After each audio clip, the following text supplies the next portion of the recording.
जय हिंद दोस्तों। आज हम आपको फिजिक्स के इस वीडियो में संधारित्रों का संयोजन बताएंगे। संधारित्रों का जोड़, कैसे संधारित्रों को जोड़ा जाता है। तो संधारित्रों के संयोजन का मतलब जोड़ना होता है, जोड़। तो चलिए बताते हैं संधारित्रों का संयोजन क्या होता है। दो या दो से अधिक संधारित्रों को जोड़ने की जो विधि होती है ना, या जोड़ना बोला जाता है ना। अगर दो या दो से अधिक संधारित्र आपस में अगर जोड़ते हैं आप, तो इसी जोड़ने को हम संधारित्रों का संयोजन कहते हैं।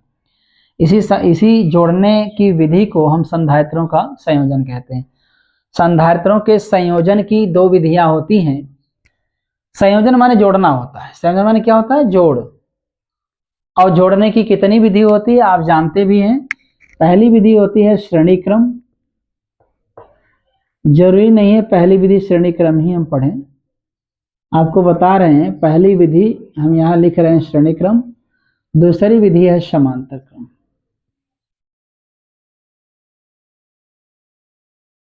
श्रेणी क्रम और समांतर क्रम। In series in parallel. तो चलिए सबसे पहले आपको बताएंगे श्रेणी क्रम क्या होता है। जैसा कि इसको पढ़ने से पहले आप सुन लीजिएगा, संधारित्र का संकेत क्या होता है मैंने बताया है। दो प्लेट लेंगे, दोनों एक दूसरे के समांतर, दोनों एक जैसी होनी चाहिए, दोनों पर बराबर आवेश के परिमाण हो, लेकिन चिन्ह विपरीत हो, याद रखिएगा। तो चलिए मेरे पास मैं श्रेणी क्रम बताने वाला हूं। तो पहले आप क्या करेंगे, मान लीजिए यहां पर कई संधारित्र हैं, इनको श्रेणी क्रम में हम जोड़ रहे हैं।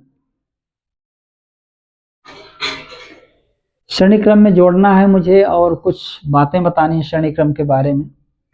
मान लीजिए तीन संधारित्र हैं, तीनों मैंने एक लाइन में ऐसे रख दिया, और आपको पता है ये पहली प्लेट है इस संधारित्र की, दूसरी प्लेट ये, इसकी पहली प्लेट ये, दूसरी ये, इस संधारित्र की पहली प्लेट ये, दूसरी प्लेट ये है।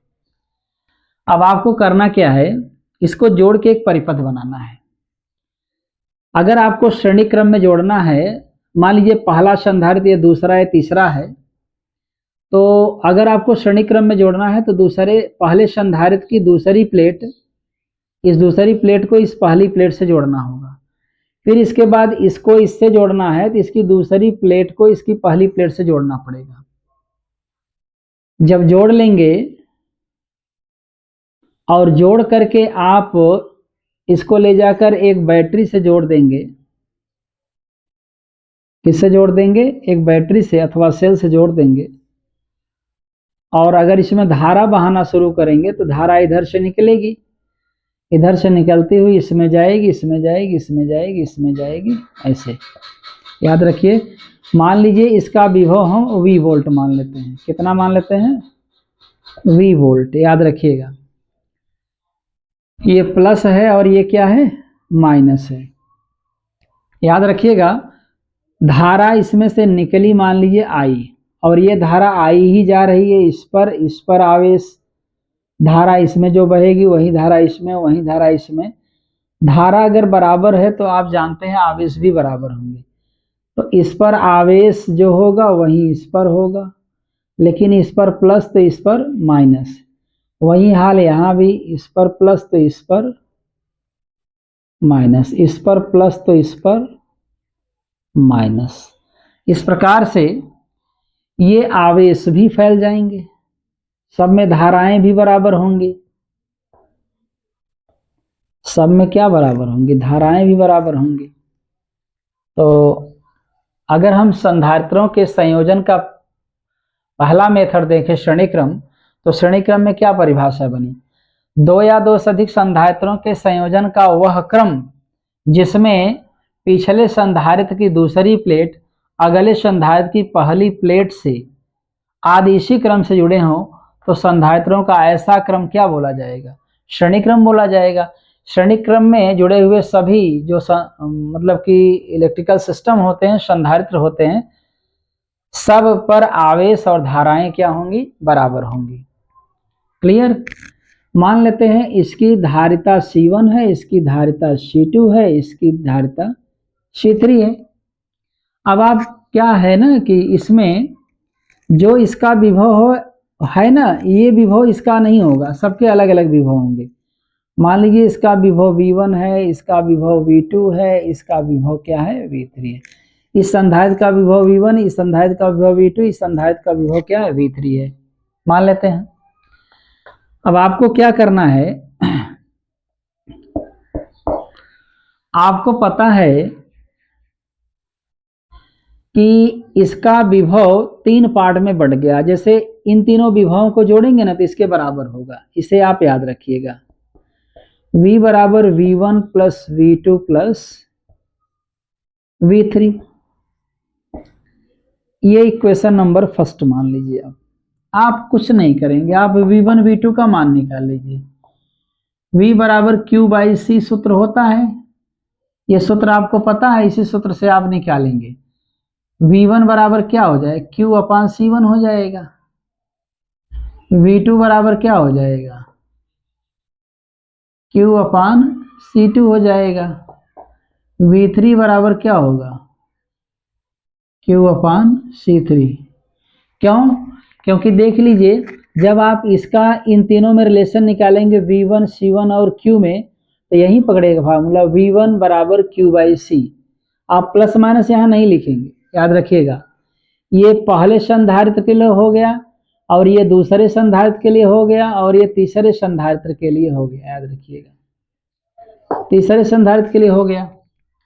बताइए समीकरण 1 में हम इनका मान नहीं रख सकते। समीकरण 1 में V1 V2 V3 का मान रखने पर, समीकरण 1 में आप V1 V2 V3 का मान रखें। V1 का मान क्या लिखेंगे आप, Q अपान C1 लिखेंगे। V2 का मान क्या लिखेंगे, Q अपान C2 लिखेंगे। V अपान Q अपान क्या लिखेंगे, C3 लिखेंगे। अब आप बताइए इसमें से Q कॉमन ले लीजिए, क्या बचेगा, 1 अपान C1 बचेगा, 1 अपान C2 बचेगा, 1 अपान क्या बचेगा, C3 बचेगा। इस Q को उठा के यहाँ कर दीजिए, V अपान Q हो जाएगा।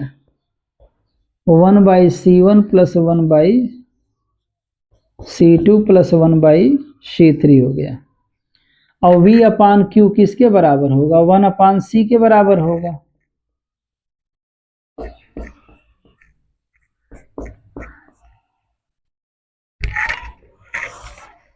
जहां C क्या है, तीनों संधारित्र जो श्रेणी क्रम में जुड़े हुए हैं इनकी परिणामी धारिता है, और C1 पहले संधारित्र की धारिता है, C2 दूसरे संधारित्र की धारिता है, C3 तीसरे संधारित्र की धारिता है। अगर C1 C2 C3 का मान पता है तो इन सभी तीनों संधारित्रों का या 3 से अधिक संधारित्रों की धारिता का परिणामी आप मान निकाल सकते हैं C का मान। अगर 4 संधारित्र हैं तो प्लस 1 अपान C4 कर दीजिए, 5 हैं तो प्लस 1 अपान C5 कर दीजिए। ऐसे आप आगे बढ़ाते जाइए, 1 by C is equal to आता जाएगा।